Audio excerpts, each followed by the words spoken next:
La ciencia y el conocimiento técnico, un lenguaje para comprender el mundo y los instrumentos que nos permiten traducirlo y con ello descifrar algunas de las claves de su naturaleza. De este y otros temas vamos a estar platicando en el próximo episodio de Gramáticas de la Creación.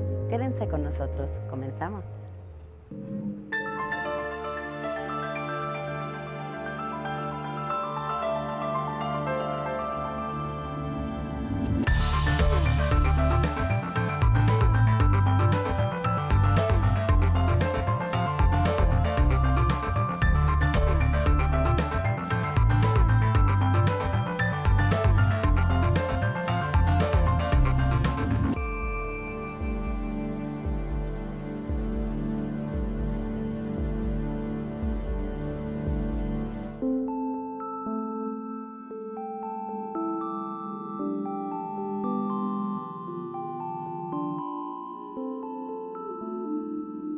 En 2017, la revista Nature incluyó a Víctor Cruz Atienza entre los científicos más destacados en el mundo. Hoy tenemos el honor de que nos reciba este notable sismólogo e investigador mexicano. En esta entrevista vamos a tratar de demostrar que en el mundo de la ciencia y el desarrollo tecnológico también existe la creatividad. El científico e investigador Víctor Manuel Cruz Atienza nació el 18 de septiembre de 1974 en la Ciudad de México. Realizó estudios de Ingeniería Geofísica y Sismología en la Universidad Nacional Autónoma de México. Es doctor en Sismología por la Universidad de Niza, en Francia, y jefe del Departamento de Sismología del Instituto de Geofísica de la UNAM, en el que también es profesor en el posgrado en Ciencias de la Tierra. Víctor Manuel Cruz Atienza ha sido miembro del Sistema Nacional de Investigadores y ha impartido seminarios en Francia, Estados Unidos, España, Japón y México. Como investigador, ha participado en el Institut de Physique du Globe de Paris y en la Universidad Industrial de Santander, en Colombia. En 2013 publicó el libro Los sismos, una amenaza cotidiana, en el que da a conocer información sobre el origen de los terremotos, la ciencia que los estudia, el peligro, la vulnerabilidad y el riesgo que implican, así como las medidas que pueden tomarse ante ellos. Entre los proyectos en los que actualmente participa se encuentran estudio del potencial sísmico y tsunamigénico de la brecha sísmica de Guerrero y el proyecto bilateral Japón-México Hazard Assessment of Large Earthquakes and Tsunamis in the Mexican Pacific Coast for Disaster Mitigation. En 2017, la revista Nature incluyó a Víctor Manuel Cruz Atienza entre los 10 científicos más destacados del mundo. Pues ya estamos aquí en la oficina de Víctor Cruz. Gracias, Víctor, por recibirnos en tu laboratorio, en tu lugar de trabajo. Pero antes de llegar a todas estas pantallas y todos estos datos, a mí me gustaría retrasarnos mucho en el tiempo y preguntarte cómo es que aquel niño que hacía experimentos y que se presentaba a la Feria de Ciencias y Humanidades en la prepa terminó acá. Como alguien que viene de 4 abuelos exiliados de la Guerra Civil Española, con una bisabuela que, si no me equivoco, era torera, la primera mujer torera en España, termina acá en la UNAM hablando de sismos. Digamos, lo que uno es eventualmente, al cabo de muchos años de vida, de trabajo, de estudios, pues está sujeto a muchas cosas en realidad. Es decir, yo a lo que me dedico y que me gusta mucho, no es algo en lo que yo pensé desde que era niño, en lo que yo descubrí una fascinación particular. Mi fascinación, podría yo decirla, que se inclinó siempre hacia la física y las matemáticas, entre otras cosas, digo, en el marco de la escuela, ¿no? Entonces, pues poco a poco yo fui inclinándome ¿no? Conduciendo mi pensamiento, lo que yo quería hacer, pues hacia ese campo de las ciencias. Y eventualmente, cuando yo ya hice mis estudios profesionales en geofísica, que fue un poco circunstancial también, yo quería estudiar algo ligado a la físico-matemática, que me diera, ¿verdad? Y entonces ahí yo descubro la geología, que me fascina, y con ella eventualmente la sismología, que me fascina aún más. debo precisar que yo hubiera podido dedicarme a la arquitectura también, como dudé hacerlo, o bien a la física. Eran un poco mis, ¿no?, mis alternativas. Bueno, entonces, sí, ahora yo, los sismos del 2017, de cierta manera enigmáticos, ¿no?, y al mismo tiempo paradigmáticos, porque por diferentes razones marcan nuevamente un momento en que nos ofrece la posibilidad de entender cosas que hasta hoy no habíamos al menos confirmado. Iba a decir pensado, lo cual estrictamente no es cierto, porque hipótesis están sobre la mesa desde hace algunos años, pero sí nos ha dado la oportunidad de entender cosas nuevas, pues. La Tierra sigue dándonos datos y sigue mostrándonos su comportamiento. ¿Qué está pasando con el planeta? ¿Tiene que ver con la actividad que nosotros hacemos en la superficie o no? ¿Esto que le está pasando al planeta es algo normal dentro de la vida y la actividad de un planeta en su interior? Porque a ti lo que te interesa es el movimiento, el comportamiento interior de la Tierra. Digamos que tú vives fuera, pero a ti te interesa lo de adentro. Los grandes terremotos de los que estamos hablando ahora mismo, la actividad humana no tiene incidencia en ellos, ¿no? Ni siquiera el cambio climático, o sea, incluso fenómenos globales a nivel mundial, atmosféricos como ese, quiero decir, no tienen incidencia. No así ocurre con explotaciones específicas, ¿no?, de yacimientos o inyección de fluidos o explotación de gas lutita. Ahí sí claramente la actividad humana tiene implicaciones en la sismicidad, pero no estos grandes sismos de los que hablamos, ¿sí? Entonces el comportamiento de la Tierra hoy, y considerando lo que pasó en 2017 y 2018 en México, es, digamos, algo esperable, ¿no? ¿Quiénes han sido tus maestros? ¿Qué personas a lo largo de estos años, digamos, que te han inspirado más, que podrían haberse convertido en un modelo o en alguien que ha cambiado? ¿Hay un punto, una persona, un libro, un momento que haya significado un hito dentro de esta carrera? Yo en la Facultad de Ingeniería de la UNAM tuve un par de profesores, tal vez 3, que me inspiraron muchísimo, o sea, gente extraordinaria, pues, ¿no? Ahora, ya dentro del dominio en el que yo me desenvuelvo, pues yo podría decir con toda claridad que la persona que más me inspira a mí, me ha inspirado desde hace muchos años además, es el profesor Sri Krishna Singh, que es un profesor emérito de nuestro departamento, un querido amigo, que además conozco mi madre, porque mis padres viven muy cerca de su casa, o sea, a 300 metros. Entonces es que hay un sismólogo muy reconocido aquí cerquita, que además cuya hija iba al Colegio Madrid. Entonces fuimos y yo hablé con Enrique cuando yo era un jovencito antes de entrar a la carrera. Entonces pero bueno, después, lo importante es que al paso de los años, conviviendo con él, observando, estudiando su trabajo, etcétera, me doy cuenta que es una persona que yo admiro y de la cual he aprendido mucho, ¿no? Por hablar de la gente más cercana aquí, hay gente fuera de México con la que también he convivido mucho, que me han también enseñado mucho, pues, ¿no? Mucho. ¿Qué hay que estudiar para llegar donde tú? Es decir, la geofísica es un camino y luego hay una especialización, porque luego tú has añadido estudios en Niza, en San Diego, has estado en diferentes lugares haciendo maestrías, doctorados, pero ¿cómo se llega a la sismología? ¿Únicamente por ahí o hay varios caminos? Lo que te comentaba hace un momento, por ejemplo, en Francia, donde yo pasé muchos años estudiando, no hay las vertientes que eventualmente desembocan en el ejercicio sismológico pueden ser la física, las matemáticas menos puras, ¿no? Pero, ¿no?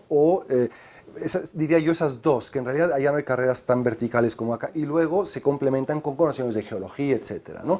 Ahora, en México, esencialmente, pues es algo, hay los físicos también, están los geofísicos, que tienen una formación un poco más amplia, entre otras también en sismología, que eventualmente pueden especializarse, ¿no?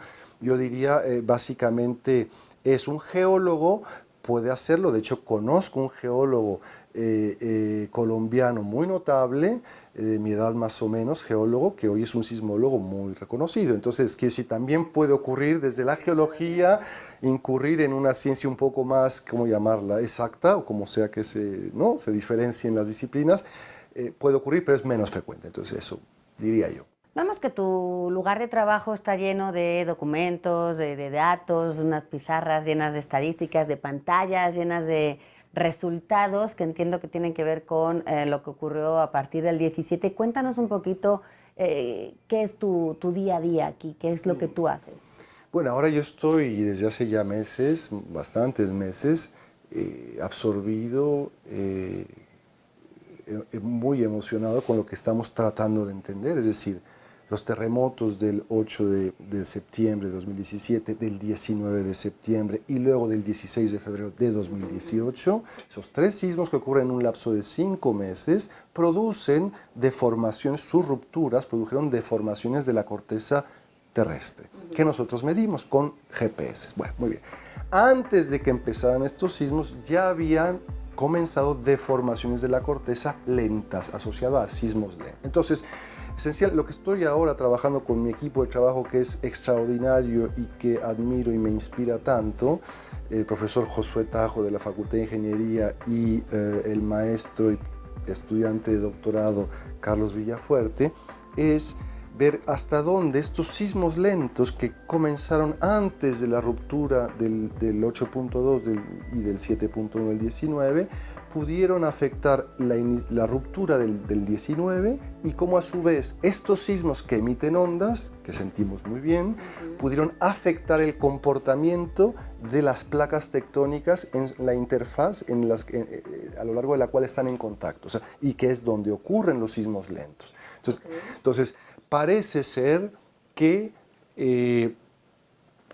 sí hubo una interacción bidireccional, un efecto en ambas direcciones de los sismos que nos destruyeron hacia la ocurrencia de sismos lentos y, al contrario, que desemboca esta cascada de eventos muy lamentables en términos de protección civil, ¿no? Pero entonces eso es lo que estamos tratando de discernir, de acabar ya. Entiendo que aquí ocurre una parte del trabajo, la otra ocurre en un laboratorio, entonces te voy a pedir que vayamos a tu laboratorio para ver ahora sí los instrumentos y un poquito más de tu movimiento dentro de este instituto.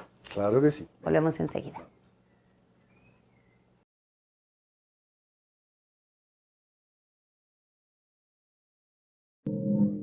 Pues ahora sí nos hemos trasladado hasta el Servicio Sismológico Nacional. Estamos en una sala donde veo muchas pantallas, Víctor, veo muchos monitores. Supongo que esto sustituye un poco a la imagen que tenemos todos de este sismómetro que registra en una hojita. ¿Esto es ahora cómo se hace? ¿Qué se hace aquí? ¿Qué se observa? Claro, sí, estamos, como bien dijiste, en el Servicio Sismológico Nacional, que tiene data de muchos años atrás, pues fue creado en 1910 por un decreto presidencial.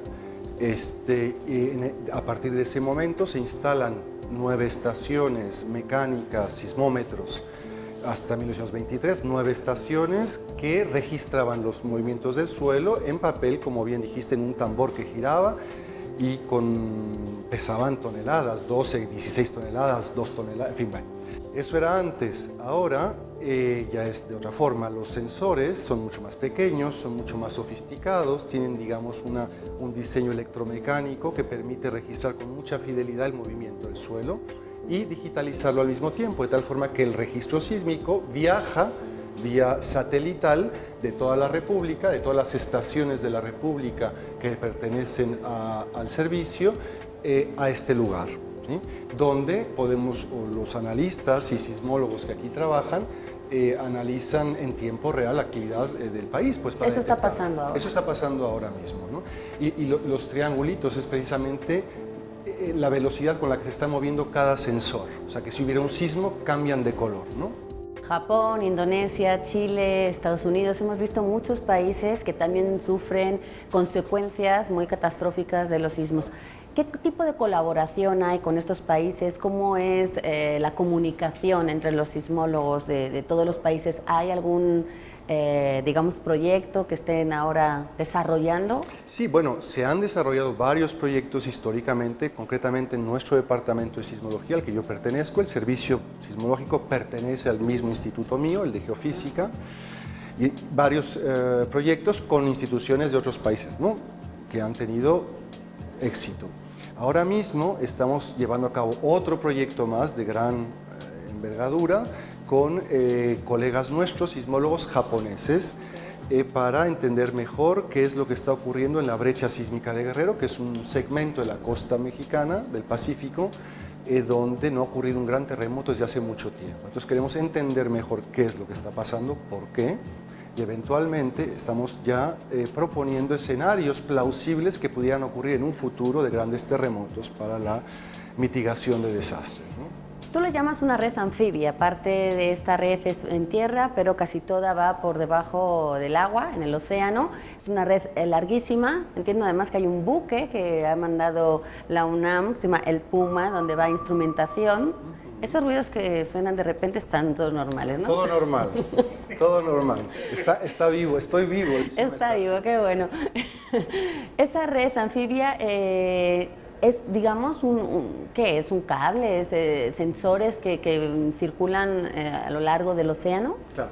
Es una red de instrumentos individuales, son aparatos que instalamos en el fondo del mar a profundidades entre 1000 y 5500 metros.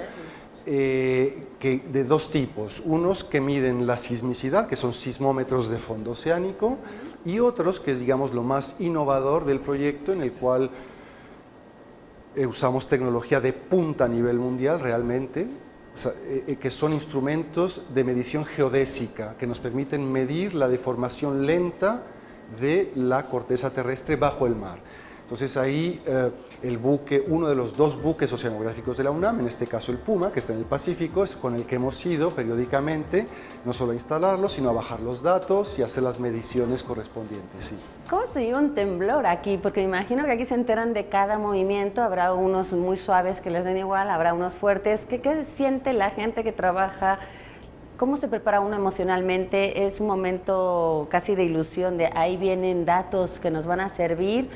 Hay gente con mucho miedo que sale corriendo como todos. ¿Cómo se vive aquí en el instituto? Digo, a ver, cualquier sismólogo, persona dedicada al estudio de los terremotos, antes que nada es un ser humano. Y estamos conscientes del peligro que supone, particularmente en la Ciudad de México, un terremoto mayor, ¿no? Sin embargo, nuestra experiencia nos permite rápidamente tener una idea, aunque sea vaga, pero importante, de qué pudo pasar, ¿no? Entonces, claro, lo que hacemos nosotros es inmediatamente venir acá, al centro de monitoreo, ¿no? Para entender mejor, gracias al trabajo de los expertos que están aquí ahora mismo trabajando, saber qué pasó, dónde ocurrió, de qué tamaño, ¿sí? Lo primero. Ahora, si vemos que es algo, ¿no? Claramente, pues es también saber si la familia, etcétera, lo mismo que cualquier otra persona, mientras nos relevamos para tomar decisiones, para entender, saber qué pasó es lo primero, ¿no? Que además a este lugar llaman todas las instancias de protección civil, gobernación, en fin, de aquí, a partir de lo que aquí se diga, que esencialmente es en dónde y de qué tamaño, se toman decisiones locales, ¿no? A nivel nacional. Entonces, al rojo vivo, entonces, sí. Acá viene el trabajo fuerte. La divulgación de lo que sale aquí, que se comunica a la sociedad, todo este nivel como de divulgación, de comunicación, de prevención. Tú escribiste este libro en el 2013, Los sismos, una amenaza cotidiana, publicado por La Caja de Cerillos, donde hablas un poquito de eso, es algo con lo que tenemos que vivir. Me imagino que viene ahora una edición en la que vienen los datos ya recopilados y de lo que aprendimos o de lo que dedujimos del 2017. ¿Qué tipo de bibliografía se puede uno consultar como ciudadano? El Servicio Sismológico hace una gran labor de divulgación. O sea, hay gente dedicada en este lugar a crear reportes que informan a la población no experta, a crear material didáctico para abordar temas que la gente se plantea y que muchas veces maneja de forma completamente inapropiada, pues que da lugar además a rumores y preocupaciones infundadas, en fin. Entonces aquí se hace una gran labor sistemática de divulgación. Además, nosotros como investigadores también hacemos lo que creamos que es pertinente. En mi caso, entre otras cosas, escribí ese libro que sí, esperamos sacar este año, la segunda edición. Ya está muy avanzado con todo lo que pudimos entender y qué pasó en los últimos grandes terremotos. Entonces sí, la divulgación es fundamental y es algo frente a lo cual cualquier sismólogo en un país como México va a tener que hacer cara, porque somos los que podemos proveer información veraz sobre al menos lo que ocurrió. Pues ya luego las implicaciones sociales, y eso atañe a otras instancias que no, otras, ¿no? ¿Tu objetivo como sismólogo sería poder predecir los temblores, llegar a un momento en el que pudiéramos tener más tiempo para prepararnos, o cuál sería una meta, un logro enorme? La predicción sísmica ha sido un anhelo desde hace muchas décadas de los sismólogos del mundo y es una meta muy loable. Hay gente que dice que los sismos no se pueden predecir y eso supone, esa frase, que intrínsecamente no son predecibles. Yo no estoy de acuerdo. El que no podamos predecirlos hoy no necesariamente significa que eventualmente en un futuro, cuando hayamos entendido más cosas de las que ya entendemos, no se puedan predecir. Entonces, no es una condición intrínseca, ¿no?, inmanente al fenómeno, la falta de predictibilidad del día de hoy, sino, pero si es un anhelo, esta red de la que hablamos pretende ir hacia allá, es decir, poder identificar procesos que estamos viendo que ocurren, parece ser de forma sistemática, previamente a la ruptura de un sismo mayor. Entonces, yo no dejaré de pensar que en un futuro incierto aún se pueda predecir un sismo. Vamos a estar esperando ese momento, ojalá lo logremos desde el Servicio Sismológico Nacional aquí en la UNAM. Sería muy bonito. Hay mucha desinformación, hay muchos datos que luego salen, mitos, etcétera. Ahora que te está escuchando la gente en las cámaras de TV UNAM, ¿te gustaría mandar algún mensaje a la población para que supieran realmente algo que se confunde, que no se sabe mucho sobre los sismos? Claro. Sí, bueno, a ver, los terremotos o bien los tsunamis, que están íntimamente ligados, no son una catástrofe natural, ¿no? Eso es una imprecisión, es una falsedad. Para empezar, no son catástrofes, son fenómenos naturales y luego las catástrofes no son naturales, son sociales.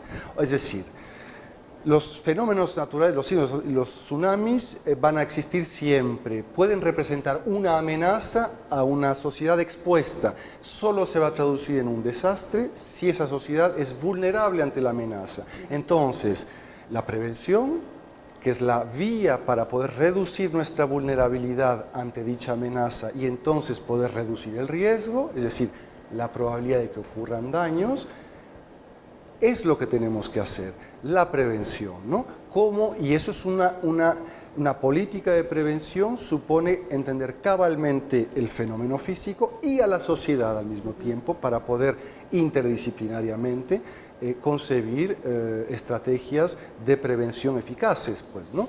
que nos hagan menos vulnerables y que podamos vivir, digamos, con mediana tranquilidad o más en armonía con un fenómeno que siempre nos acompañará, ¿no? Pues muchísimas gracias de parte de la sociedad, gracias por todo el trabajo que hacen aquí, por cuidarnos, protegernos, mucha gente y ojalá sigamos avanzando para ya no lamentar más esas consecuencias de un fenómeno natural. Muchísimas gracias, Víctor. Al contrario, Laura, Y gracias por abrirnos las puertas de este instituto.